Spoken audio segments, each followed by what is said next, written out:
Hello दोस्तों, good morning. मैं अमरदीप और आप सबका global chemistry classes bye Amardeep sir में स्वागत है। आई होप कि हमारा वीडियो काफ़ी पसंद आ रहा होगा, तो इसी बात पे आप लोग लाइक करें, सब्सक्राइब करें और ज़्यादा से ज़्यादा लोगों को शेयर भी करें। लास्ट वीडियो लेक्चर में हम लोग क्वालिटेटिव प्रॉपर्टीज़ को ख़त्म किए थे। आज इस वीडियो लेक्चर में हम लोग नए टॉपिक के साथ शुरुआत करेंगे और आज का हमारा टॉपिक है abnormal qualitative properties. Abnormal qualitative properties, ठीक है। तो आज की इस पूरे क्लास में एबनॉर्मल क्वालिटेटिव प्रॉपर्टीज के विषय पे चर्चा करेंगे कि एबनॉर्मल क्वालिटेटिव प्रॉपर्टीज होता क्या है, ठीक है। एबनॉर्मल क्वालिटेटिव प्रॉपर्टीज को समझने के लिए आपको नॉर्मल क्वालिटेटिव प्रॉपर्टीज जानना होगा। ऐसा इसलिए क्योंकि नॉर्मल और एबनॉर्मल एक दूसरे का अपोजिट है। अगर आपको नॉर्मल क्वालिटेटिव प्रॉपर्टीज समझ में आ गया तो एबनॉर्मल क्वालिटेटिव प्रॉपर्टीज को समझना आसान होगा आपके लिए। तो सवाल ये कि नॉर्मल क्वालिटेटिव प्रॉपर्टीज है क्या। तो मैंने जो आपको क्वालिटेटिव प्रॉपर्टीज पढ़ाया था वो नॉर्मल क्वालिटेटिव प्रॉपर्टीज है, वही आपका नॉर्मल क्वालिटेटिव प्रॉपर्टीज है, ठीक है। तो एक बार मैं पहले उसको रिकॉल कर देता हूं ताकि आपको एबनॉर्मल क्वालिटेटिव प्रॉपर्टीज को समझने में ज़्यादा दिक्कत नहीं हो, मुश्किल नहीं हो, ठीक है। तो पहले समझाते हैं कि नॉर्मल क्वालिटेटिव प्रॉपर्टीज क्या है। आपको याद होगा कि क्वालिटेटिव प्रॉपर्टीज जब मैंने आपको पढ़ाया था तो क्वालिटेटिव प्रॉपर्टीज के बारे में दो महत्वपूर्ण पॉइंट को समझाया था मैंने। पहला पॉइंट ये कि क्वालिटेटिव प्रॉपर्टीज जो है वो सिर्फ और सिर्फ आइडियल लिक्विड सॉल्यूशन के लिए ही डिफाइंड है, आइडियल लिक्विड सॉल्यूशन। और दूसरी सबसे महत्वपूर्ण पॉइंट वो ये कि क्वालिटेटिव प्रॉपर्टीज का जो यूज है, जो इस्तेमाल है, वो हम लोग नॉन वोलेटाइल सॉल्यूट के मॉलिक्यूलर वेट को कैलकुलेट करने में करते हैं। नॉन वोलेटाइल सॉल्यूट के मॉलिक्यूलर वेट को कैलकुलेट करने में करते हैं। फिर उसके बाद मैंने आपको सिखाया कि क्वालिटेटिव प्रॉपर्टीज क्या है। तो क्वालिटेटिव प्रॉपर्टीज के बारे में मैंने आपको बताया कि qualitative properties ideal liquid solution का एक ऐसा प्रॉपर्टीज है जो कि उस सॉल्यूशन में सॉल्यूट के संख्या पर डिपेंड करता है, ना कि सॉल्यूट के नेचर पे। सॉल्यूट के नेचर से कोई मतलब नहीं होता है क्वालिटेटिव प्रॉपर्टीज को, बल्कि उस सॉल्यूशन में जो सॉल्यूट का जो संख्या प्रेजेंट है उस पर डिपेंड करता है। तो इसको अगर आप प्रैक्टिकली अगर आप समझना चाहेंगे तो आप ऐसे समझो कि दो कंटेनर है, दोनों कंटेनर में मान लो कि सॉल्वेंट है। एक में मान लो कि हम लोग नॉन वोलेटाइल सॉल्यूट के रूप में ग्लूकोज डाल दिए और एक में मान लो कि यूरिया डाल दिए, ठीक है। मान लो कि इसमें ग्लूकोज का 200 मॉलिक्यूल ऐड किए और इसमें यूरिया का 200 मॉलिक्यूल ऐड किए, तो दोनों का क्वालिटेटिव प्रॉपर्टीज सेम होगा, क्योंकि क्वालिटेटिव प्रॉपर्टीज कहता है कि सॉल्यूशन में जो सॉल्यूट है उसकी संख्या पर डिपेंड करता है। तो आपने जो 200 मॉलिक्यूल डाला ग्लूकोज का इसमें, तो 200 इसमें संख्या है ग्लूकोज का, सॉल्यूट का, इसमें 200 मॉलिक्यूल आपने यूरिया का डाला, तो इसका मतलब कि इसमें भी सॉल्यूट का संख्या कितना है, 200 है। तो दोनों सॉल्यूशन में सॉल्यूट का संख्या सेम है, तो इसका मतलब ये हो कि दोनों का क्वालिटेटिव प्रॉपर्टी सेम होगा। अर्थात RLVP, depression in freezing point, elevation in boiling point और ऑस्मोटिक प्रेशर दोनों सॉल्यूशन के लिए सेम होगा, मतलब दोनों सॉल्यूशन के लिए सेम वैल्यू मिलेगा आपको। तो ये आपका था नॉर्मल क्वालिटेटिव प्रॉपर्टीज, ठीक है। इसके बाद अब समझना हमको ये कि एबनॉर्मल क्या है। तो जैसे नॉर्मल और एबनॉर्मल में अंतर है क्या। नॉर्मल का मतलब ये हुआ कि जैसा आप एक्सपेक्ट कर रहे हो किसी चीज के लिए, अगर वैसा है, ठीक है, तो या जैसा उसको डिफाइन किया गया अगर वो ऐसा है तो इसका मतलब वो आपका नॉर्मल है। लेकिन जैसा उसको डिफाइन किया गया या जैसा आप एक्सपेक्टेशन आप उसे रख रहे हो अगर वैसा नहीं है तो इसका मतलब ये हुआ कि वो कहीं ना कहीं एबनॉर्मल है। जैसे आप नॉर्मल क्वालिटेटिव प्रॉपर्टीज के लिए आपने क्या डिफाइन किया, कैसे डिफाइन किया, आपने डिफाइन किया कि क्वालिटेटिव प्रॉपर्टीज सॉल्यूट के संख्या पर डिपेंड करता है, ठीक है, उसके नेचर पर डिपेंड नहीं करता, माना।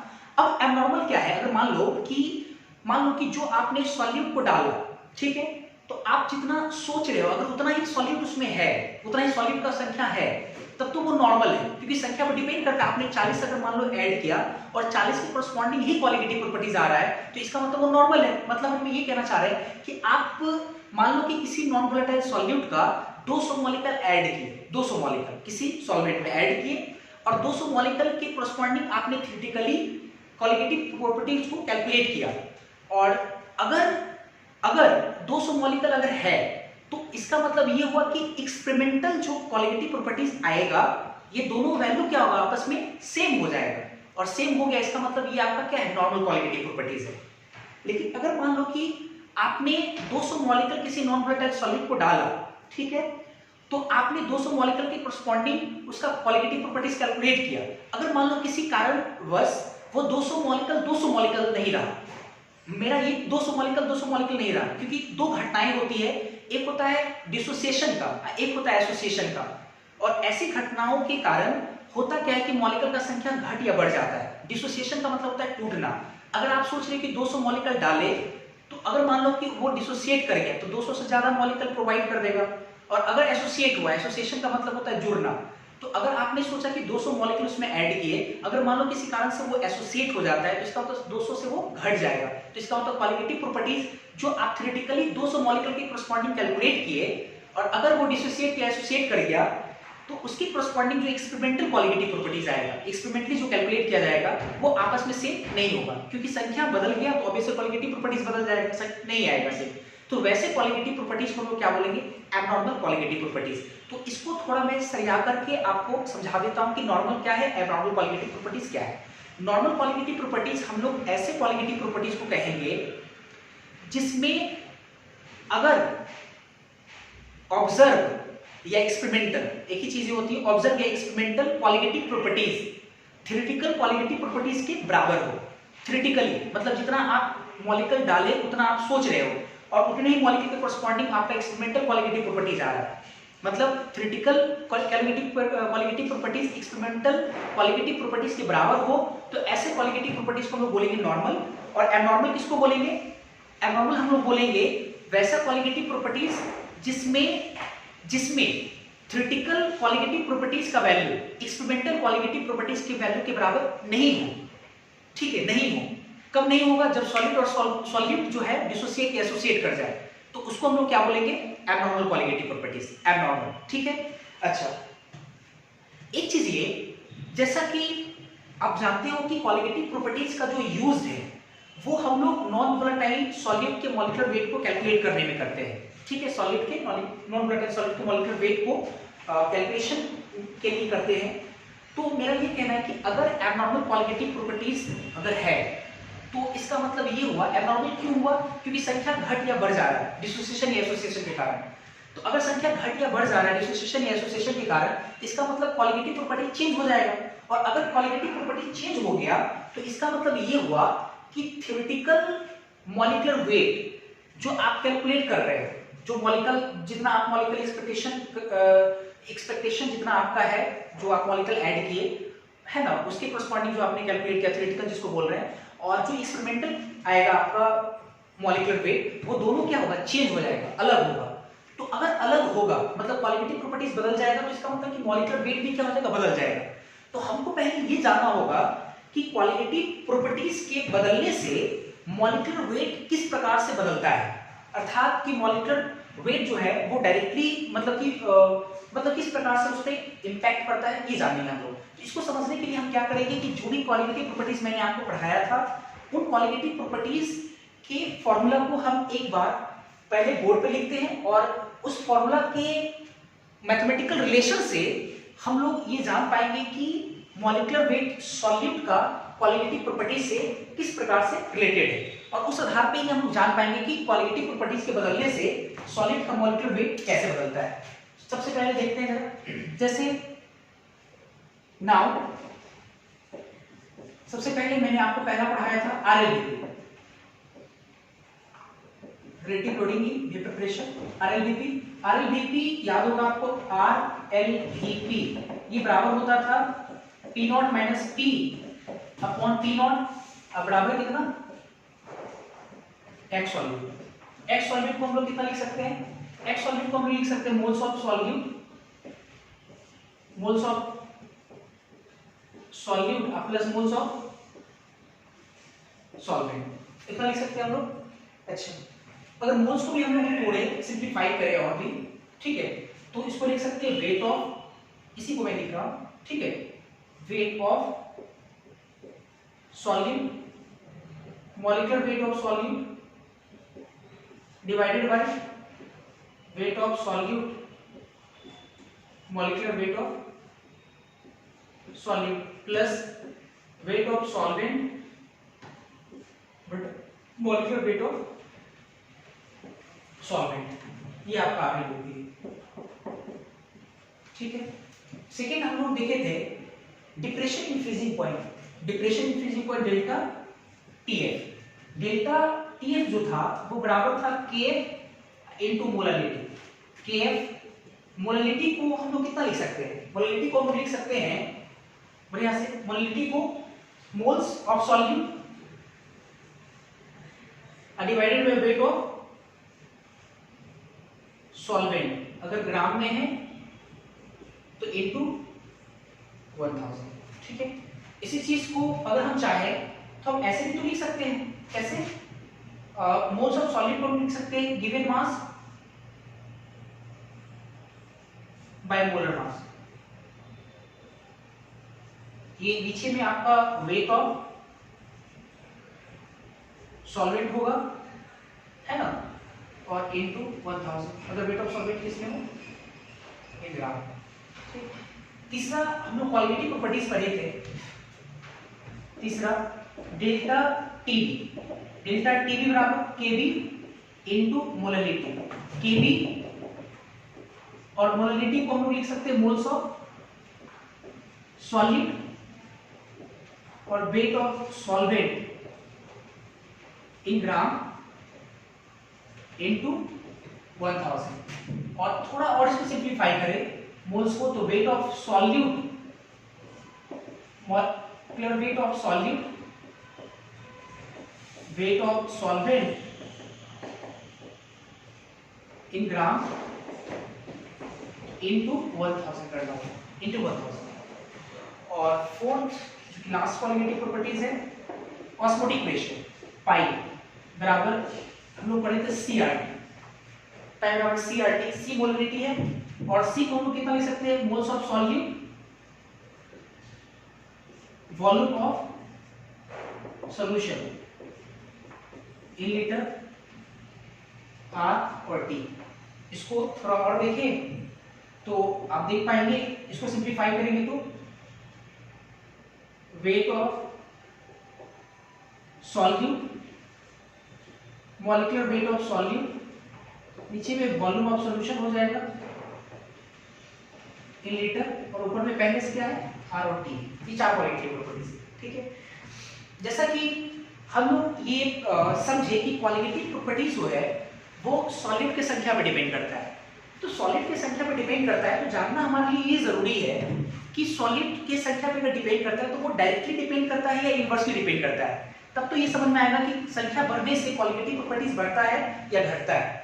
संख्या एक प्रकार का मोल होता है, आपको पता होगा, और qualitative properties non volatile solute के संख्या पर डिपेंड करता है, अर्थात उसके मोल पर डिपेंड करता है। तो अगर आप चारों क्वालिटेटिव प्रॉपर्टीज के मैथमेटिकल रिलेशन से अगर अंदाजा लगाए तो आपको सामने आएगा कि RLVP देखो मोल्स ऑफ सॉल्यूट, ठीक है, डायरेक्टली है, ठीक, डायरेक्टली रिलेटेड है। RLVP ये हो गया मोल्स ऑफ सॉलिड के डायरेक्टली रिलेटेड है, और ये डेल्टा TF जो आपका क्वालिटेटिव प्रॉपर्टीज है ये भी देखो मोल्स ऑफ सॉलिड की क्या है? डायरेक्टली रिलेटेड है। उसके बाद अगर हम लोग डेल्टा TB देखें तो ये भी क्या है? मोल्स ऑफ सॉलिड से डायरेक्टली रिलेटेड है। और पाई ऑस्मोटिक प्रेशर देखें तो ये भी आपके मोल्स ऑफ सॉलिड से क्या है? डायरेक्टली रिलेटेड है। तो यहां से कंक्लूजन में एक पॉइंट निकला जो कि काफी इंपॉर्टेंट है, आपके कॉम्पिटिटिव एग्जाम में भी इन दो पॉइंट्स में क्वेश्चन आ चुका है, तो अच्छे से हम लोग देखेंगे इसको। पाई सॉरी, तो यहां से हम लोग ये समझे कि जो क्वालिटेटिव प्रॉपर्टीज है, qualitative properties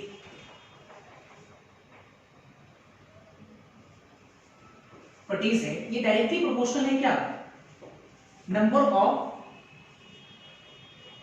solid particle, number of solid particles directly. बस हम लोग जानते थे कि पार्टिकल डिपेंड करता है, लेकिन ये भी हम लोग समझे डायरेक्टली डिपेंड करता है। अर्थात ये कि सॉलिड का अगर संख्या बढ़ाएंगे, सॉलिड पार्टिकल का संख्या बढ़ाएंगे तो क्वालिटेटिव प्रॉपर्टीज क्या होगा? बढ़ जाएगा, घटाएंगे तो क्वालिटेटिव प्रॉपर्टीज घट जाएगा। दूसरी बात ये कि क्वालिटेटिव प्रॉपर्टीज का हम लोग यूज जो है वो नॉन वोलेटाइल सॉलिड के मॉलिक्यूलर वेट को कैलकुलेट करने में करते हैं। तो हम लोग ये भी जानेंगे कि अगर क्वालिटेटिव प्रॉपर्टीज बदलता है, बदलाव दो तरीके से हो सकता है, बढ़ा करके, घटा करके। अगर बढ़ता है, घटता है, तो ऐसा होने से मॉलिक्यूलर वेट, जो सॉलिड का जो मॉलिक्यूलर वेट है उस पर किस प्रकार से प्रभाव पड़ता है, वो बढ़ेगा कि घटेगा, ये जानेंगे। तो अगर इसमें देखें हम लोग, तो RLDP जो कि आपकी क्वालिटेटिव प्रॉपर्टीज है, तो इसमें हम लोग देख पा रहे हैं कि मॉलिक्यूलर वेट ऑफ सॉलिड की क्या है, इनवर्सली प्रोपोर्शनल डेल्टा TF। इसको भी अगर देखें तो मॉलिक्यूलर वेट ऑफ सॉलिड की क्या है, इनवर्सली प्रोपोर्शनल है ना, इनवर्सली प्रोपोर्शनल है। और डेल्टा T भी, ये भी देखें तो मॉलिक्यूलर वेट ऑफ सॉल्यूट की क्या है, इनवर्सली प्रोपोर्शनल है। और पाई जो आपका ऑस्मोटिक प्रेशर है, इसको भी अगर हम लोग देखें तो मॉलिक्यूलर वेट ऑफ सॉलिड की क्या है, इनवर्सली प्रोपोर्शनल है। तो इसका मतलब ये हुआ कि क्वालिटेटिव प्रॉपर्टीज अगर इनवर्सली प्रोपोर्शनल है मॉलिक्यूलर वेट ऑफ सॉल्यूट के, तो इसका मतलब ये हुआ कि अगर हम लोग क्वालिटेटिव प्रॉपर्टीज को बढ़ाते हैं, या अगर मान लो किसी कारण से क्वालिटेटिव प्रॉपर्टीज बढ़ गया, तो इसका मतलब कि जो मॉलिक्यूलर वेट होगा वो घट जाएगा, क्योंकि इनवर्सली रिलेटेड है। तो यहां से ये सीखे हम लोग, पहला पॉइंट तो ये सीखे थे। सेकेंड पॉइंट ये कि क्वालिटेटिव जो प्रॉपर्टीज है, प्रॉपर्टीज ये inversely proportional to molecular weight of non volatile solute लिखते हैं यहाँ पे, molecular weight of non volatile solute. इसका मतलब ये, अब देखो यहाँ से क्या समझे कि अगर हम लोग सॉलिड पार्टिकल का संख्या बढ़ाते हैं तो क्वालिटेटिव प्रॉपर्टीज बढ़ जाएगा, या सॉलिड पार्टिकल की संख्या को घटाते हैं तो क्वालिटेटिव प्रॉपर्टीज क्या होगा, घट जाएगा। और दूसरी बात ये कि क्वालिटेटिव प्रॉपर्टीज अगर बढ़ गया तो मॉलिक्यूलर वेट जो आप कैलकुलेट करते हो वो आपके एक्सपेरिमेंटल वैल्यू से क्या होगा, कम आएगा। और अगर क्वालिटेटिव प्रॉपर्टीज अगर मान लो कि घट गया तो जो आप कैलकुलेट करते थ्योरेटिकल उससे क्या हो जाएगा, ये ज्यादा आ जाएगा, इनवर्सली रिलेटेड ज्यादा आ जाएगा। तो पहले आप इन सारे पॉइंट्स को एक बार फिर से पहले नोट कर ले, इसके बाद मैं आपको फिर डेफिनेशन लिखाऊंगा एबनॉर्मल क्वालिटेटिव प्रॉपर्टीज क्या है, पहले आप इसको नोट करेंगे।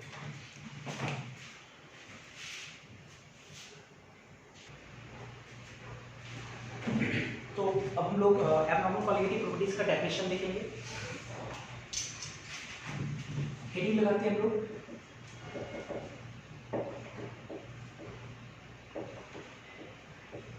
एबनॉर्मल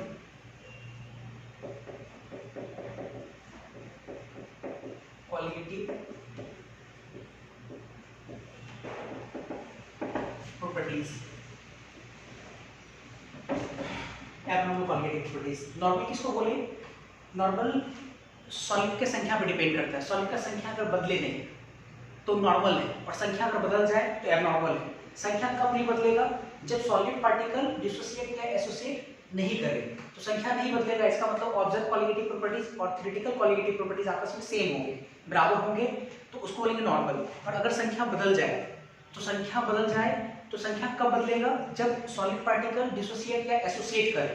तो अगर डिसोसिएट या एसोसिएट करेगा तो सॉलिड पार्टिकल का संख्या बदल जाएगा, और संख्या बदलने से जो थ्योरेटिकल वैल्यू होगा वो एक्सपेरिमेंटल वैल्यू से मैच नहीं करेगा, जिसको हम लोग बोलेंगे एबनॉर्मल। यही लिखेंगे हम लोग, when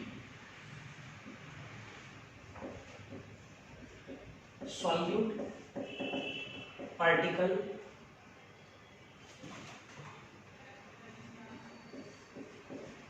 do not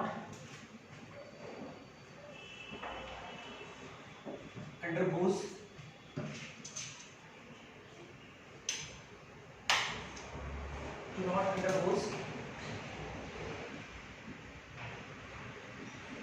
dissociation or association in the liquid solution, then observe, या इसी को हम लोग बोल सकते हैं एक्सपेरिमेंटल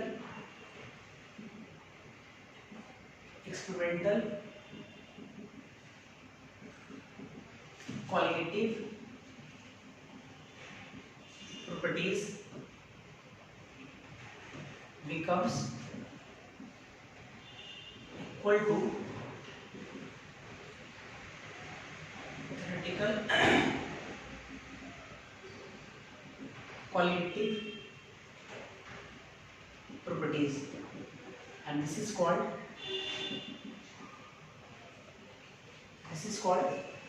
नॉर्मल क्वालिटेटिव प्रॉपर्टीज, इसको हम लोग क्या बोलेंगे, normal.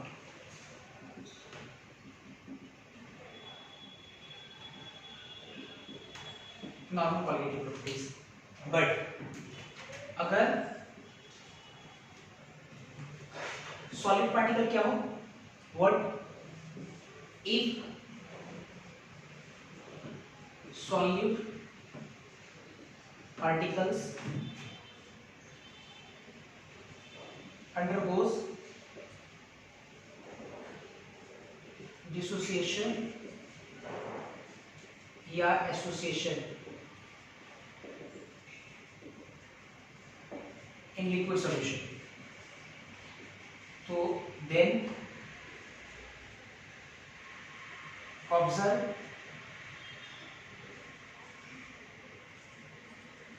qualitative properties, we observe qualitative properties different their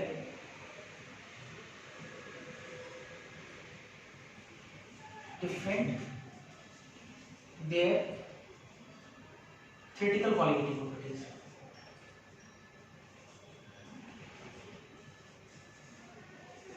theoretical qualitative properties, and this is called, इसको हम लोग क्या बोलेंगे, this is called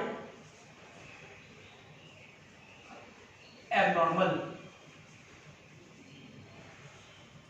qualitative properties, abnormal qualitative properties।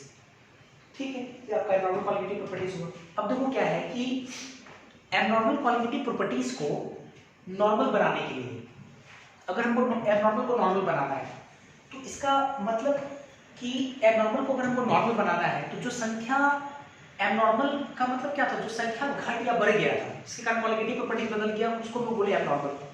तो अगर हमको एबनॉर्मल को नॉर्मल बनाना है, तो इसका मतलब ये हुआ कि सॉलिड पार्टिकल की जो संख्या जो घट गया या बढ़ गया डिसोसिएशन या एसोसिएशन के कारण, उस संख्या को अगर हम लोग नॉर्मल के बराबर कर दें, तो आपका वो क्वालिटेटिव प्रॉपर्टीज एबनॉर्मल किसमें बदल जाएगा, नॉर्मल क्वालिटेटिव प्रॉपर्टीज में। या आप ऐसे समझो कि जो आप उम्मीद आपने किया था कि 200 मॉलिक्यूल्स में डाले, तो 200 मॉलिक्यूल के कोरस्पॉन्डिंग आपका क्वालिटेटिव प्रॉपर्टीज है, ठीक है। तो अगर मान लो कि वो डिसोसिएट कर गया, 200 से ज्यादा हो गया, मतलब क्वालिटेटिव प्रॉपर्टीज बढ़ गया। तो अगर क्वालिटेटिव प्रॉपर्टीज बढ़ गया, तो फिर उसको क्या करना पड़ेगा, उसमें एक फैक्टर से मल्टीप्लाई करना पड़ेगा, ताकि आपका जो एबनॉर्मल क्वालिटेटिव प्रॉपर्टीज है वो नॉर्मल क्वालिटेटिव प्रॉपर्टीज के बराबर हो जाए। तो उस फैक्टर को डिफाइन करने के लिए एक साइंटिस्ट ने इस पर काम किया, और जिसको हम लोग बोलते हैं want of factor. Want of scientist का नाम है, और उन्होंने एक फैक्टर यूज किया जिसके कारण abnormal qualitative properties normal qualitative properties में बदल जाता है। तो इसको हम लोग बोलते हैं वांट ऑफ फैक्टर। तो इसके बाद हम लोग देखेंगे वांट ऑफ फैक्टर। तो हम हेडिंग लगाएंगे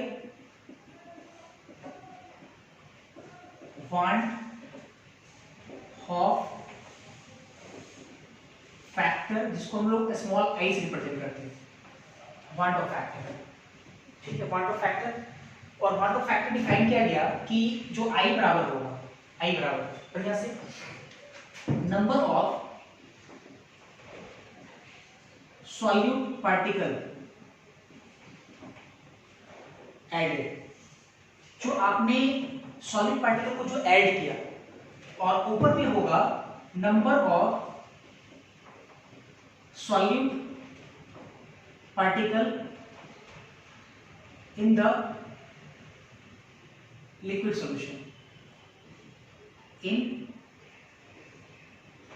लिक्विड सॉल्यूशन, ठीक है। Number of solid particle in liquid solution मतलब ये हुआ कि नंबर ऑफ सॉलिड पार्टिकल, आपने कितना सॉलिड पार्टिकल को ऐड किया, और ऐड करने के बाद सॉल्यूशन में कितना सॉलिड पार्टिकल मिल रहा है।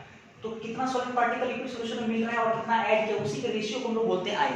अर्थात आप ऐसे समझो आई बराबर, आपने जो लिक्विड सॉल्यूशन में जो आप सॉलिड पार्टिकल जो देख पा रहे हो, वो आपका इनिशियल की फाइनल होगा आपका, ठीक है, वो आपका फाइनल है। और नंबर ऑफ सॉलिड पार्टिकल जो आपने ऐड किया है, उसमें मिलाया है, तो वो जब आप ऐड कर रहे हैं तो उस समय नंबर ऑफ सॉलिड पार्टिकल जो संख्या होगा वो आपके लिए क्या होगा, इनिशियल होगा।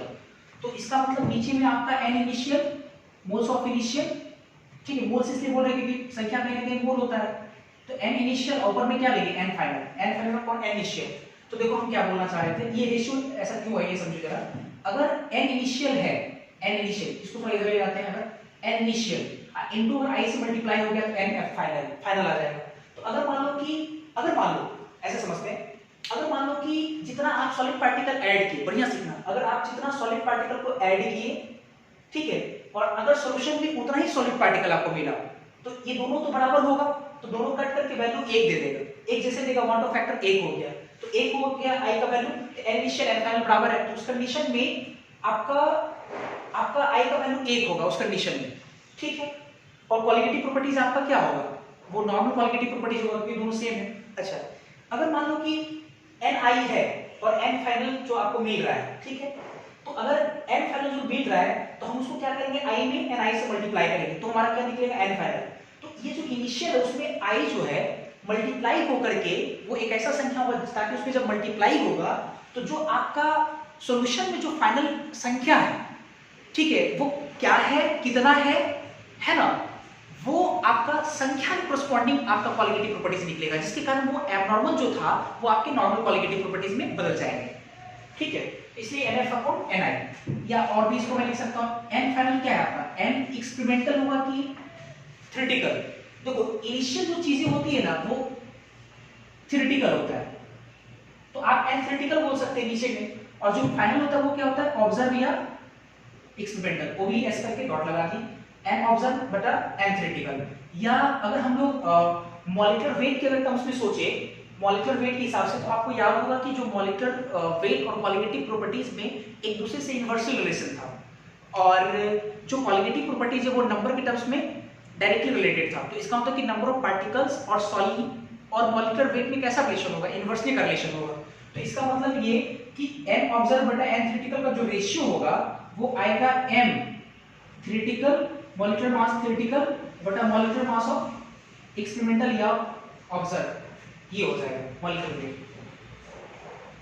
ठीक है। ये आएगा, ये आपको थोड़ा ध्यान भी रखना है। सी n final upon n initial, i बराबर n final upon n initial, ठीक है।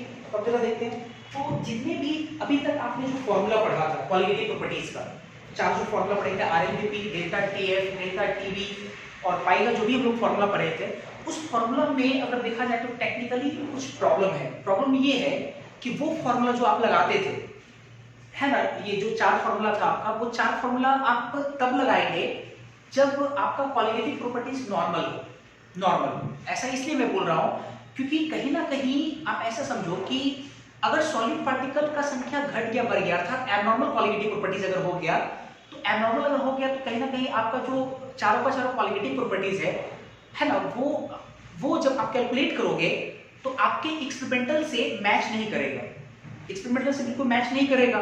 इसका मतलब कि थ्योरेटिकल एक्सपेरिमेंटल में जो वैल्यूज होगा वो आपस में सेम नहीं होंगे, डिफरेंट होंगे, सही है। तो आप जो चार क्वालिटेटिव प्रॉपर्टीज आपने जो पढ़ा था, उस क्वालिटेटिव प्रॉपर्टीज के फॉर्मूला में हमको एक काम करना पड़ेगा, वो काम ये हमको एक सुधार करना पड़ेगा। सुधार हमको किस रूप में करना पड़ेगा, जहां पे सॉलिड पार्टिकल का जो संख्या है n जो आपका फाइनल है, उस फाइनल n के जगह पे, सॉरी जो n वहां पे फाइनल है वहां पे क्या करना पड़ेगा, सॉरी जो n फाइनल होगा आपका वहां पे क्या करना पड़ेगा कि जो पहले से वहां पे n इनिशियल है उसके साथ क्या करना पड़ेगा, i से मल्टीप्लाई करना पड़ेगा। क्यों? क्योंकि i बराबर n फाइनल और n इनिशियल है। तो जो भी आपका चारों क्वालिटेटिव प्रॉपर्टी जहां पर भी आपका मोल आ रहा था, मोल सॉलिड का मोल, वहां पे आपको क्या करना पड़ेगा, n इनिशियल जो देखो n इनिशियल में क्या करना पड़ेगा, i से मल्टीप्लाई करना पड़ेगा। तो देखो नाउ जो चारों क्वालिटेटिव प्रॉपर्टीज है, पहला RLVP मतलब P not minus P upon P not बराबर जो X सॉल्यूट है वो N सॉल्यूट बटा N solute plus N solvent. तो आपको N सॉल्वेंट नहीं करना पड़ेगा, सिर्फ N सॉल्वेंट नहीं लिखना पड़ेगा, I से मल्टीप्लाई करना पड़ेगा सॉल्यूट में। तो यहां पर भी हम लोग क्या करेंगे, 1 फैक्टर I से मल्टीप्लाई करेंगे। तो ऐसा करने से क्या होगा कि जो आपका एबनॉर्मल क्वालिटेटिव प्रॉपर्टीज होता वो किस में बदल जाएगा, आपका नॉर्मल क्वालिटेटिव प्रॉपर्टीज बदल जाएगा। सेकंड जो फॉर्मूला आपका था डेल्टा टीएफ बराबर केएफ इंटू मोलरिटी इंटू आई हो जाएगा। क्यों आई होगा इसको थोड़ा सा रुक जाओ। क्या मोलरिटी को हम लोग ऐसे तोड़ सकते हैं, केएफ मोल्स ऑफ सॉल्यूट पता होगा आपको, वेट ऑफ सॉल्वेंट अगर केजी में लेते हैं तो कहीं ना कहीं इसमें इंटू आई करना पड़ेगा एन सॉल्यूट में, तो आप चाहें तो यहां पर भी आई लगा सकते हो, के एफ इंटू एम इंटू आई। उसी तरह से तीसरा डेल्टा टी बी बराबर के बी इंटू मोलरिटी इंटू आई, क्योंकि के बी और मोलरिटी को हम लिख सकते हैं moles of solute weight of solvent in kilogram into कितना आई से मल्टीप्लाई करना पड़ेगा, जहां कहीं भी सॉलिड का मोल है वहां पे आई से मल्टीप्लाई करना पड़ेगा। चौथा ऑस्मोटिक रिएक्शन पाई बराबर C R T I into I करना पड़ेगा, क्योंकि सी को भी आप कितना लिखोगे, सी को लिख सकते हैं number of moles and solute, देखो यहाँ पे आई लगाओगे ना तो वही आई बाहर लगा दी यहाँ पे, ठीक है ऐसे करके जो लिखो इनटू आई। मतलब सारे फॉर्मूला में आपको करना क्या है कि आप सॉल्यूट जहां पे सॉलिड का मोल है वहां पे आई लगा देंगे, हालांकि इसमें सिर्फ यहाँ पे आई से मल्टीप्लाई नहीं करेंगे। अगर x सॉलिड का मतलब मोल फ्रैक्शन ऑफ सॉलिड अगर हम लिखते तो वहां पे सिर्फ आई से मल्टीप्लाई नहीं होगा, क्योंकि नीचे में भी देखो सॉलिड आ रहा है, इस बात का ध्यान रखें यहाँ पे कि यहाँ पे आई से मल्टीप्लाई होगा, ठीक है यहाँ पर भी आई से मल्टीप्लाई होगा ऊपर भी। अच्छा इस केस में आराम से यहाँ मल्टीप्लाई कर सकता है ऐसे kf into molarity into I, यहाँ पे kb into molarity into I, यहाँ पे c into r into t into I. अच्छा एक बात ये, आज से पहले जो हम लोग ये चारों फॉर्मूला लगा रहे थे तो इस पे तो बहुत सारे हम लोग क्वेश्चन बनाए, तो वहां पर तो हम लोग फॉर्मूला में करेक्शन किए नहीं, आई का वैल्यू रखे नहीं थे, वो इसलिए क्योंकि वहां पे आई का वैल्यू 1 होता था। क्यों 1 होता था इसको जरा समझो। अभी तक जितना भी हम लोग क्वालिटेटिव प्रॉपर्टीज जो हम लोग निकाल रहे थे, जो पढ़ रहे थे, ठीक है, वो सब आपका कहीं ना कहीं आपका वो नॉर्मल क्वालिटेटिव प्रॉपर्टीज था, नॉर्मल। और नॉर्मल क्वालिटेटिव प्रॉपर्टीज अगर था तो नॉर्मल के केस में क्या होगा कि जितना आप एक्सपेक्ट कर रहे हो कि जितना आप सॉलिड पार्टिकल को ऐड कर रहे हो सॉल्यूशन में, आपको उतना ही सॉलिड पार्टिकल सॉल्यूशन में आपको मिल रहा है, तो जिसके कारण क्या होगा कि उन दोनों का रेशियो 1 के बराबर हो जाएगा और आई का वैल्यू 1 हो जाएगा। जैसे देखो number of solid particle added, आपने 200 अगर ऐड किया और सॉल्यूशन में सॉलिड पार्टिकल का संख्या भी 200 रहे तो 200 बटा 200 1 हो जाएगा, आई का वैल्यू 1 हो जाएगा और आई 1 हो गया। तो यही कारण है कि सारे फॉर्मूला में अगर देखा जाए तो आई का वैल्यू अगर 1 रखेंगे तो ये सब फॉर्मूला नॉर्मल तरीके से जैसे आपका वर्क कर रहा था वैसे ही देखो कर रहा है। तो वो तब जब क्या हो आपका नॉर्मल क्वालिटेटिव प्रॉपर्टीज को आप याद भी करो कि अगर आपने क्वेश्चन अगर बनाया होगा तो एक वर्ड कई बार इस्तेमाल किया होगा क्वेश्चन में, non volatile non electrolyte solute, non volatile non electrolyte आपको याद होगा। तो नॉन इलेक्ट्रोलाइट का मतलब आपको याद होगा, मैंने पढ़ाया था आयनिक चैप्टर में कि नॉन इलेक्ट्रोलाइट का मतलब होता है कि अगर आप किसी सब्सटेंस को पानी में डालते हैं, मिलाते हैं, है ना, पानी में डालते हैं, अगर वो सॉल्यूट आयंस में डिसोसिएट नहीं करे, आपको याद होगा आयंस में डिसोसिएट नहीं करे, आयंस में टूटे नहीं, तो आप उसको बोलते थे नॉन इलेक्ट्रोलाइट। तो नॉन इलेक्ट्रोलाइट का मतलब टूटा नहीं, तो अगर टूटा नहीं तो संख्या बढ़ा नहीं, संख्या चेंज नहीं हुआ, तो जितना संख्या सॉलिड पार्टिकल का आप ऐड किया उतना ही आपको मिला, जिसके कारण आई का वैल्यू 1 हो जाता था। और 1 होने के कारण आपका जो RLVP डेल्टा टी और जो पाई वगैरह का जो आप लोग वैल्यू निकालते थे वो बिना आई यहाँ पे लगाए हुए आप लोग निकालते थे, तो कोई प्रॉब्लम नहीं था, ठीक है। तो अब सवाल, ठीक है, ये जो आपने जो यहाँ पे आई अभी लगाया है, ठीक है, अगर जैसे ही हम लोग बात करें अगर मान लो कि पहले आप इसको नोट करो, मैं थोड़ा आगे देखूंगा, पहले आप इसको नोट करो।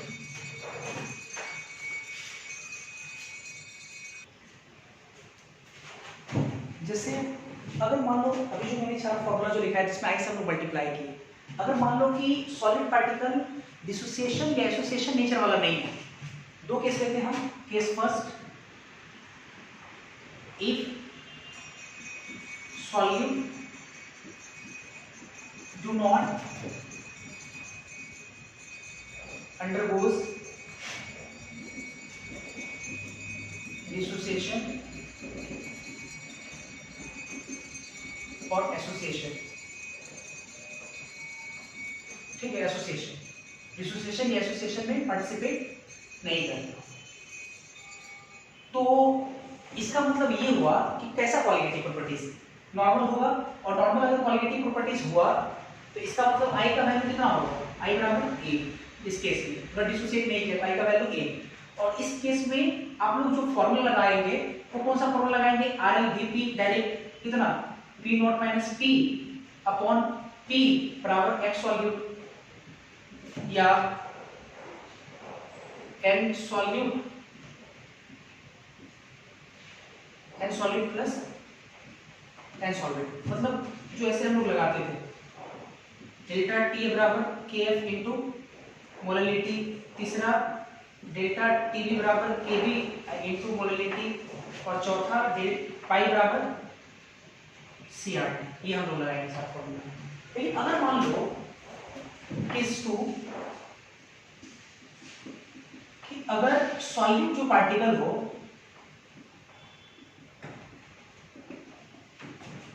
undergoes dissociation या एसोसिएशन, डिसोसिएशन या एसोसिएशन वाला सॉलिड पार्टिकल टूटने वाला या जोड़ने वाला हो, तो इस केस में जो आप आर एल वी पी लगाओ, आर एल वी पी वो P nought minus P upon P बराबर एक्स सॉल्यूट, और एक्स सॉल्यूट को जो आप लिखोगे इसका मतलब आई जो होगा वो एक के बराबर नहीं होगा, एक के बराबर नहीं होगा, तो क्या लगाएंगे P nought minus P upon P x solute, मतलब मोल्स ऑफ सॉल्यूट, जहां जहां भी मोल्स ऑफ सॉल्यूट आएगा वहां पे अपने मन से आई से मल्टीप्लाई करना पड़ेगा, आई आ प्लस एन सॉल्यूट। दूसरा फॉर्मूला जो डेल्टा टीएफ है वो केएफ इनटू मोलैलिटी, तीसरा फॉर्मूला डेल्टा टीबी जो है वो केवी इनटू मोलैलिटी इनटू आई, सब इनटू आई लगाना पड़ेगा, और चौथा जो पाई हम लोग पढ़ते थे वो C R T into I, ऐसे हम लोग को वर्क करना पड़ेगा। मतलब अगर सॉलिड पार्टिकल डिसोसिएशन या एसोसिएशन नेचर वाला हो तो आई का वैल्यू एक के बराबर नहीं होगा, इसका मतलब कि वहां पे हमको आई को कंसीडर करना पड़ेगा एन सॉलिड के साथ, अब फिर जाकर के हमको क्या करना पड़ेगा आर एल वी पी या delta T F delta T B या पाई को कैलकुलेट करना पड़ेगा।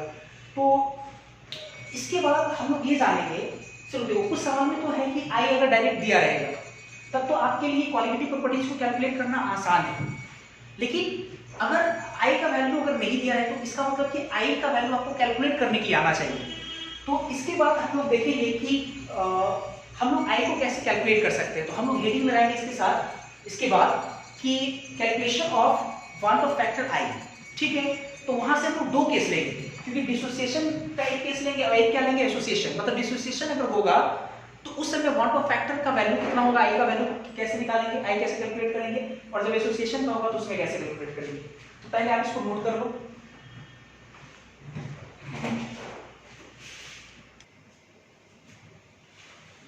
हम लोग हेडिंग लगाएंगे calculation of want of factor I,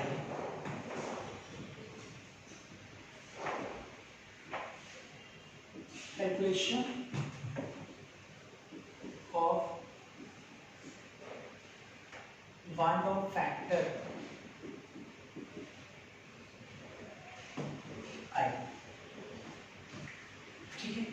इसमें हम लोग दो केस देखेंगे, एक बार हम लोग वांट ऑफ फैक्टर का कैलकुलेशन डिसोसिएशन के केस में करेंगे, क्योंकि आपको पता होगा कि जो वांट ऑफ फैक्टर जो हम लोग लगाएंगे वो डिसोसिएशन और एसोसिएशन के केस में लगाते हैं। तो सबसे पहले केस फर्स्ट,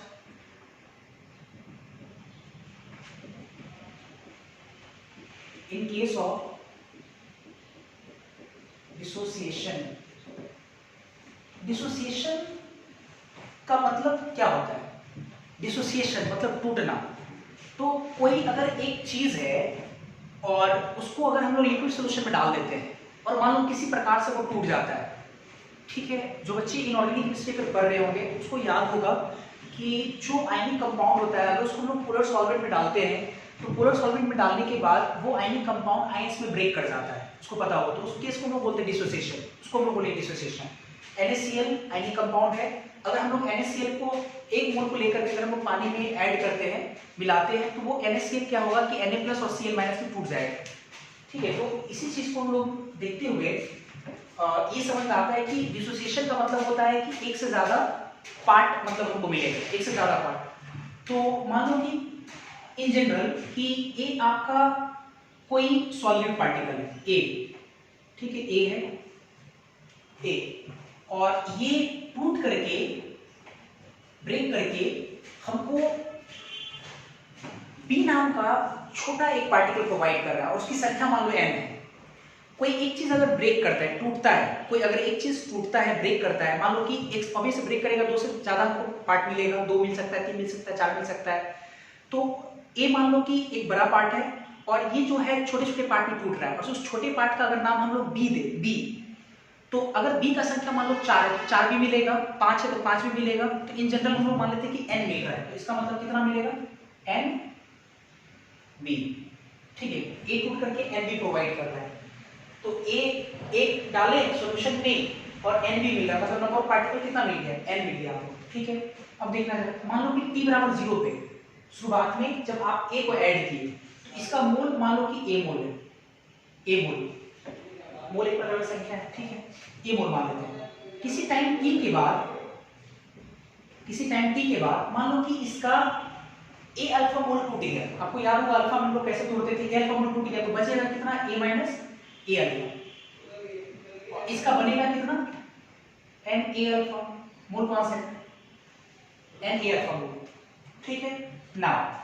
अब हमको चूंकि क्वांटम फैक्टर कैलकुलेट करना है, आप i बराबर पढ़े होंगे n final upon n initial, तो n फाइनल आपका कितना है, n फाइनल आपका कितना है, t टाइम पे a का इतना है, अब b का मोल इतना है, n फाइनल मतलब कि मोल ऑफ फाइनल मोल, तो a का इतना, b का इतना, तो कितना लिखेंगे, a माइनस a अल्फा अब plus n a alpha, initial कितना है, a है, इनिशियल आपका a है, a कॉमन लेके इसे काट देंगे तो बचेगा कितना हमारे पास, 1 minus alpha plus n alpha, कितना बचेगा, तो i बराबर 1 minus alpha plus n alpha बचेगा हमारे पास, ठीक है।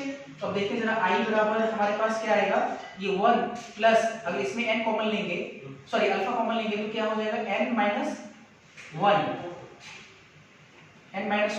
इनटू कितना, अल्फा, ये आएगा हमारे पास, ठीक है। i बराबर 1 plus n minus 1 into alpha. अच्छा यहाँ पे क्या कौन क्या है मेंशन कर देते हैं, यहाँ जो n है आपका, n total number of particles है, n आपका total number of particles. Alpha क्या है आपका, अल्फा आपका है डिग्री ऑफ डिसोसिएशन, आपको याद होगा डिग्री ऑफ डिसोसिएशन अल्फा, ठीक है। और अगर हम चाहे तो इस फॉर्मूला को हम ऐसे लिख सकते हैं, 1 प्लस, है ना, ये n माइनस 1 को चेंज लिख सकते हैं, डेल्टा n लिख सकते हैं, delta n into alpha, delta n into alpha ऐसे लिख सकते हैं। डेल्टा n किसको हम लोग बोल देंगे, डेल्टा n हम लोग बोलेंगे चेंज इन मोल है आपका, क्या चेंज इन मोल बोल सकते हैं हम लोग, कैसे, देखो ना, फाइनल मोल कितना है, n है, इनिशियल मोल कितना है, 1 है, चेंज इन मोल, देखिए हाँ एक लाइन और जोड़ना पड़ेगा, चेंज इन मोल, कब का change in mole, per mole of reactant, per mole of reactant, change in mole per mole of reactant. तो डिसोसिएशन के केस में आई कैलकुलेट करने का आपके पास ये जो फॉर्मूला आया वो क्या है, 1 आई बराबर 1 plus n minus 1 into alpha, या आई बराबर 1 plus delta n into alpha, जहां डेल्टा n क्या है, change in mole per mole of reactant. ये लाइन बड़ा इंपॉर्टेंट है, पर मोल ऑफ रिएक्टेंट, इसी में बच्चा मिस कर जाता है, पर मोल ऑफ रिएक्टेंट, क्योंकि अगर मान लो 2 मोल यहां पे लेंगे, 2 मोल के कारण अगर n मोल टूटता है तो पर मोल का n बटा 2, तो n का वैल्यू n बटा 2 हो जाएगा वहां पे, छोटी बातों को ध्यान रखना है यहां पे। चलो ठीक है, इसके बाद देखते हैं, दूसरा हम लेते हैं केस एसोसिएशन का केस लेते हैं, ठीक है। Case 2, in case of association, association का मतलब क्या होता है, जुड़ना। जब कोई एक चीज, जब अगर मान लो कि कुछ पार्टिकल को अगर हम लोग किसी चीज में ऐड करते हैं, अगर एक दूसरे से, एक पार्टिकल दूसरे पार्टिकल से अगर आपस में जुड़ता है किसी कारण से, किसी बॉन्डिंग से या किसी अट्रैक्शन की वजह से अगर जुड़ता है, तो वो आपका जो संख्या है वो उतना नहीं रहेगा, उससे कम हो जाएगा। एसोसिएशन का मतलब ये होता है कि आपस में जुड़ाव, जुड़ जाए, तो जुड़ने से क्या होगा, संख्या घटेगा। तो मान लो कि ए नाम का कोई सॉलिड पार्टिकल है, जब इसको हम लोग ऐड किए, सॉरी ए नहीं, एन ए मान लो, एन मतलब ए जो है सॉलिड है और उसका संख्या एन है, तो ए नाम का आप एन संख्या को क्या किए, किसी सॉल्वेंट में आपने ऐड किया, ठीक है, और मान लो कि ये ऐड करने के बाद हमको एसोसिएशन ऑब्वियस है, तो मान लो एसोसिएट होने के बाद हमको बी मिल रहा है। जैसे मान लो कि हम दो ए को हमने ऐड किया सॉल्वेंट में और दो ए आपस में जुड़ गया, तो उस सिस्टम को हमने बोल दिया बी। अगर जुड़ने के बाद जो बना नया चीज उसको मान लिया बी, तो 2a से आपको b मिला एसोसिएशन से। अगर मान लो कि 4a को डाले और चारों आपस में जुड़ गया तो एक सिस्टम बना, उसको मान लेते हैं b, जो नया कंपोनेंट बना, तो इसका होता है na से b। एसोसिएशन में na से क्या बनेगा, b बनेगा। अच्छा, t बराबर 0 पे इसका मोल मान लेते हैं a मोल है, ठीक है। तो किसी भी टाइम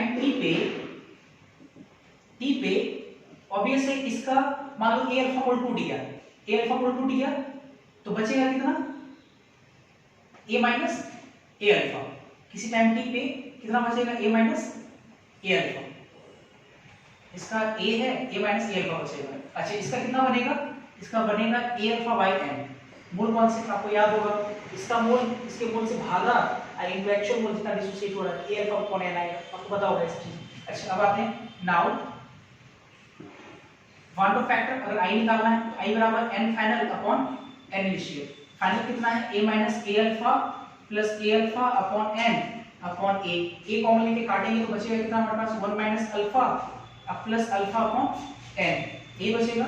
इसके बाद देखते हैं, इसके बाद अगर हम लोग इसमें कॉमन लेते हैं, अल्फा अगर कॉमन लेते हैं तो ये 1 ये कॉमन ले रहे हैं, अल्फा कॉमन ले रहे हैं यहाँ पे, तो यहाँ से ये माइनस है, ठीक है। अल्फा अगर कॉमन लेंगे तो ब्रैकेट के अगर अंदर लगाते हैं अगर हम, तो ये कितना होगा, 1 माइनस 1 बटा n अल्फा, ये होगा माइनस 1 प्लस हो जाएगा, ठीक है।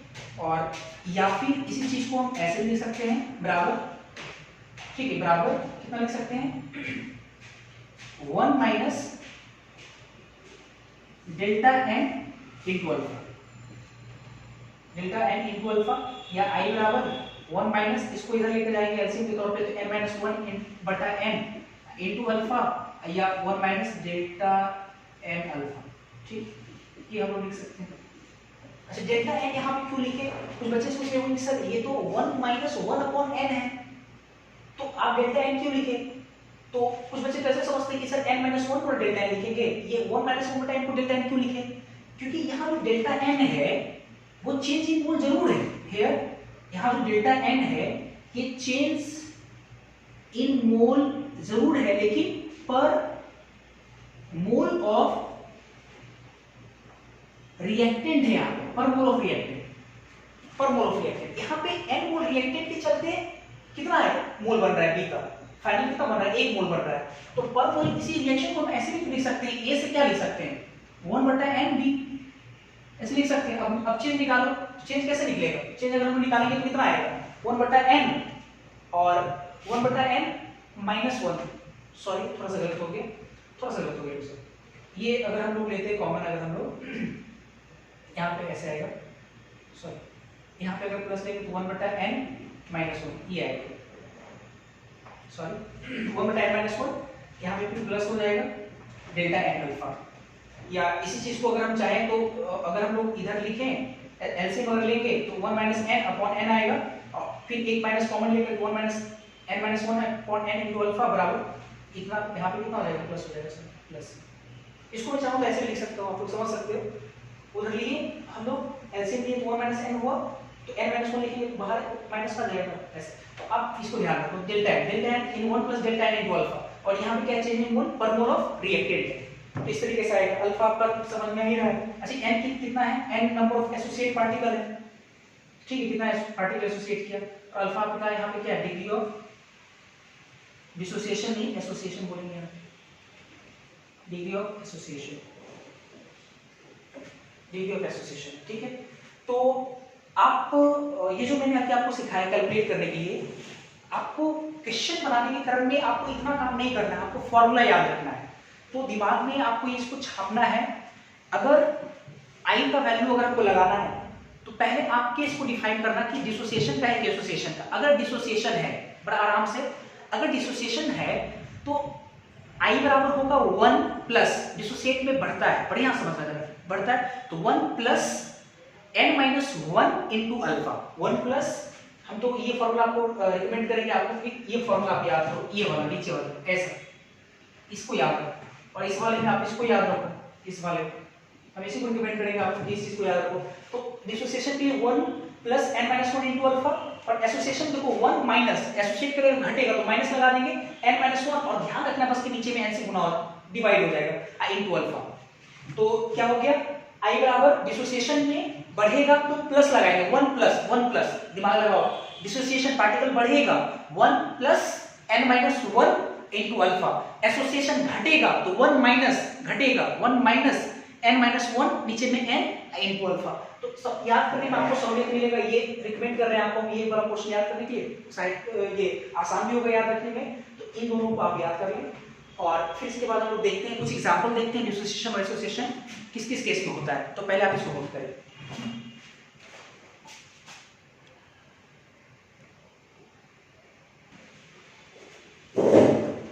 इसके बाद हम लोग देखेंगे डिसोसिएशन और एसोसिएशन के एग्जांपल पे एक बार नजर डालते हैं।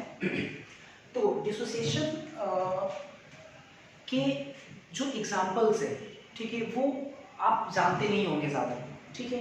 एसोसिएशन सॉरी मैंने उल्टा बोला, डिसोसिएशन के एग्जांपल्स को आप बहुत अच्छे से जानते होंगे, लेकिन एसोसिएशन का जो एग्जांपल है वो लिमिटेड है, वो काफ़ी कम है, और एसोसिएशन जो प्रोसेस है उसको आप आसान तरीके से आप समझ भी नहीं सकते, ठीक है, जो एसोसिएशन है। तो एसोसिएशन का एग्जांपल लिमिटेड है, और डिसोसिएशन आप जानते हो, डिसोसिएशन का मतलब होता है कि अगर कोई आयनिक कंपाउंड है या इलेक्ट्रोलाइट है और उसको पानी में डालेंगे ऑब्वियसली वो ब्रेक करेगा, ठीक है। तो पहले मैं आपको एसोसिएशन का एग्जांपल दिखाता हूँ जो कि लिमिटेड है, और थोड़ा सा आपको मैं क्या करता हूँ कि हिंट करता हूँ कि आपको अगर एसोसिएशन पकड़ना है, एसोसिएशन, तो वो एसोसिएशन के चांसेस कहाँ हो सकता है। तो एसोसिएशन के चांसेस एक जगह होता है एसिड के केस में, कार्बोक्सिलिक एसिड के केस में, कार्बोक्सिलिक एसिड आपको ध्यान रखना पड़ेगा। Examples,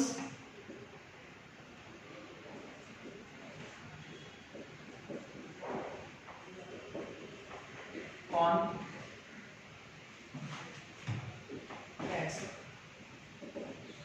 for association,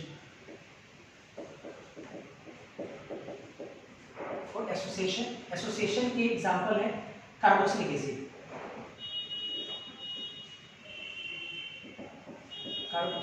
carboxylic acid functional group होता है, आपको याद होगा C डबल बॉन्ड OH, इसी को हम बोलते हैं carboxylic acid, functional group carboxylic acid, ठीक है। इधर तो कुछ भी हो सकता है, CH3 लगा है, मिथाइल लगा है, बेंजाइल ग्रुप लगा है, कुछ भी लगा है, ठीक है। तो एसोसिएट कर जाता है, एसोसिएट करता है, तो एसोसिएट करने के बाद कितने पार्टिकल्स आपस में एसोसिएट करते हैं, ये इंपॉर्टेंट है। जैसे अगर मान लो कि इधर हम R लगा दें,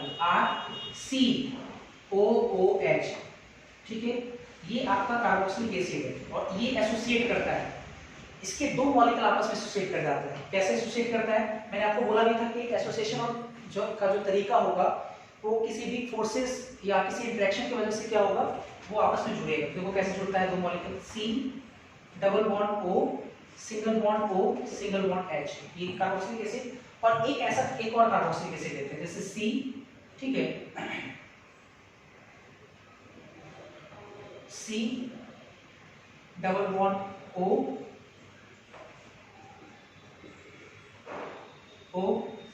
single bond O single bond H, और इधर आगे ले लेते हैं कैसे। तो आप देख सकते हो हाइड्रोजन बॉन्डिंग, आपको याद होगा ऑक्सीजन मोल नेगेटिव, ये हाइड्रोजन बॉन्डिंग, और ये देखो हाइड्रोजन बॉन्डिंग। तो ये हाइड्रोजन बॉन्डिंग के थ्रू क्या हो रहा है कि दो carboxylic acid, hydrogen bonding H bonding के थ्रू क्या हो रहा है कि दो कार्बोक्सिलिक एसिड आपस में एसोसिएट कर रहा है। तो N का वैल्यू कितना हो जाएगा, N बराबर 2। तो अगर आपको मॉलिक्यूलर फैक्टर I निकालना है कार्बोक्सिलिक एसिड या कार्बोक्सिलिक एसिड का कोई भी क्या हो कि कोई भी बोल सकते हो कि मेंबर्स हो कार्बोक्सिलिक एसिड का, उस केस में I का वैल्यू कितना हो जाएगा, N बराबर 2 होगा, और I बराबर हो जाएगा 1 माइनस, आपको याद होगा 1 माइनस लगाएंगे, एसोसिएशन है, घटेगा तो 1 minus N minus 1 upon N लगाएंगे, I इनटू कितना अल्फा, तो 1 माइनस N का वैल्यू कितना लेंगे 2 माइनस 1 अपॉन 2 I इनटू कितना अल्फा, अर्थात 1 माइनस अल्फा बटा 2, ये लगाएंगे। ठीक है, अल्फा बटा 2 ऐसे लगाएंगे, ये वैल्यू हो जाएगा। ठीक है, तो ये आपका एसोसिएशन हो गया। अब डिसोसिएशन देखते हैं। फॉर डिसोसिएशन आप आराम से समझ सकते हो कि डिसोसिएशन कहाँ कहाँ पे होगा। ठीक है, डिसोसिएशन सिंपली अगर इलेक्ट्रोलाइट है, अगर हमारा इलेक्ट्रोलाइट है, अगर सॉल्यूट इलेक्ट्रोलाइट, ऑब्वियस है उसको हम जब सॉल्वेंट में ऐड करेंगे तो ब्रेक करेगा, आयंस के फॉर्म में जाएगा। तो फॉर डिसोसिएशन जैसे अगर इलेक्ट्रोलाइट अगर हम लेते हैं, मान लो अगर इलेक्ट्रोलाइट कोई भी इलेक्ट्रोलाइट, ठीक है, ब्रेक करेगा तो आई का वैल्यू क्या होगा, हम लोग कॉलम में बता देते हैं इसकी। आई का वैल्यू क्या होगा 1 plus n minus 1 into alpha, जैसे कि हम समझ रहे हैं।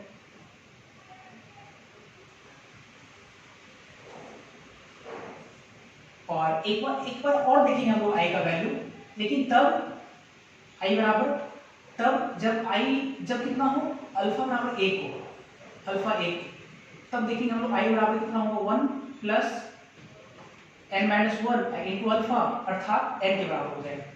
ठीक है, तो पहला एग्जांपल लेते हैं, जैसे इलेक्ट्रोलाइट के तौर पे अगर मान लो कि हम लोग ये NaCl, बढ़िया से इस पार्ट को देखेंगे हम लोग NaCl, तो NaCl को जैसे पानी में ऐड करेंगे NaCl को, तो ये क्या प्रोवाइड करेगा Na प्लस और Cl माइनस, तो संख्या कितना हो जाएगा, n बराबर 2 हो जाएगा। n बराबर 2 होगा तो उस कंडीशन में i का वैल्यू कितना हो जाएगा, i का वैल्यू हो जाएगा 2, यहाँ रखेंगे तो 1 प्लस अल्फा हो जाएगा 2 माइनस 1 इंटू 1 हो जाएगा यहाँ, और यहाँ पे i का वैल्यू कितना हो जाएगा, सीधा सीधा n के बराबर, मतलब 2 के बराबर हो जाएगा। अगर सेकेंड एग्जांपल अगर हम लोग देखें, सेकेंड एग्जांपल अगर हम लोग देखें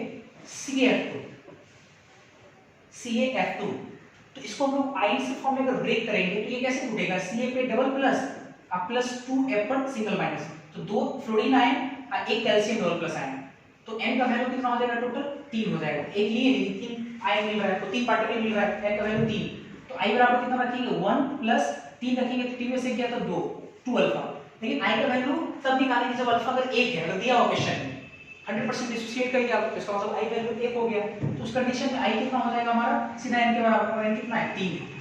और देखते हैं नीचे एग्जांपल देखते हैं। तीसरा एग्जांपल अगर मान लो कि AlCl3, तो AlCl3 केस में n का वैल्यू कितना होगा, जब इसको आप ब्रेक करोगे आयंस के फॉर्म में तो ये कैसे टूटेगा, Al पे triple plus plus 3Cl minus, तो 3 क्लोरीन आयन 1 Al पे ट्रिपल प्लस, मतलब अर्थात n का वैल्यू कितना होगा 4 होगा, तो n का वैल्यू 4, तो इस कंडीशन में i का वैल्यू कितना होगा 1 प्लस 3 अल्फा, और इस कंडीशन में i सीधा सीधा n के बराबर अर्थात 4 के बराबर हो जाएगा। चौथा अगर मान लो ऐसे K4 FeCN का होल 6 और ये बड़ी ब्रैकेट, आपको याद होगा इसको भी आयंस ब्रेक करने के लिए आपको हमने सिखाया था, इसको कैसे लोग ब्रेक करते हैं, आपको याद होगा ये जो बड़ी ब्रैकेट है, जो कॉम्प्लेक्स वाला पार्ट है, वो राइट साइड में है, तो ये पूरा का पूरा सिस्टम एनायन है, पहले केटायन होता है बाद में एनायन, ये आपका क्या है, के जो आपका मेंशन किया हुआ है यहाँ पे पोटेशियम जो है यहाँ पे, ये क्या है आपका केटायन है। अब इसको ब्रेक करना है तो 4:4:1 है, तो ये 4 इस पर जाएगा, 1 इस पे आएगा, तो इसका मतलब पोटेशियम प्लस 4 पोटेशियम 4 के प्लस ये 4 इस पर जाएगा, इसकी संख्या 1 है, तो FeCN का होल 6 पर 4 माइनस, तो इसका संख्या 1, ये 4 4 1 5, तो n बराबर कितना मिलेगा, 5 मिलेगा, तो n बराबर 5, तो इसका मतलब i बराबर कितना हो जाएगा 1 प्लस 4 अल्फा, और यहाँ पे i बराबर कितना होगा, सीधा सीधा n के बराबर 5, अगर अल्फा 1 है। एक और एग्जांपल देखते हैं 5, इस तरीके से हम निकाल सकते हैं 5, अगर मान लो कि एग्जांपल अगर हम ऐसे लेते हैं Al2O3 लेते हैं, Al2O3, तो Al2O3 अगर हमारा है उसको अगर ब्रेक करेंगे तो कैसे टूटेगा, ये 3 इस पर आएगा, लेकिन एल्यूमिनियम का संख्या कितना है 2 है, Al पे ट्रिपल प्लस प्लस ऑक्सीजन पे 2 माइनस आएगा, और ऑक्सीजन का संख्या कितना है 3 है, तो 3O पे डबल माइनस, तो ऑक्सीजन का संख्या 3, एल्यूमिनियम का संख्या कितना है 2 है, 3 2 5, अर्थात n बराबर कितना 5 हो गया है, और n 5 हो गया तो इसका मतलब i बराबर कितना लिखेंगे 1 प्लस 4 अल्फा, और इस केस में i बराबर सीधा सीधा n के बराबर 5, तो ऐसे करके हम लोग निकालेंगे। तो ये आपका एबनॉर्मल क्वालिटेटिव प्रॉपर्टीज खत्म हुआ, वांट ऑफ फैक्टर भी खत्म हो गया, वांट ऑफ फैक्टर कैसे कैलकुलेट करते हैं ये भी मैंने आपको पढ़ाया, और एग्जांपल्स मैंने आपको पढ़ाया कि डिसोसिएशन कैसे समझेंगे और एसोसिएशन कैसे समझेंगे।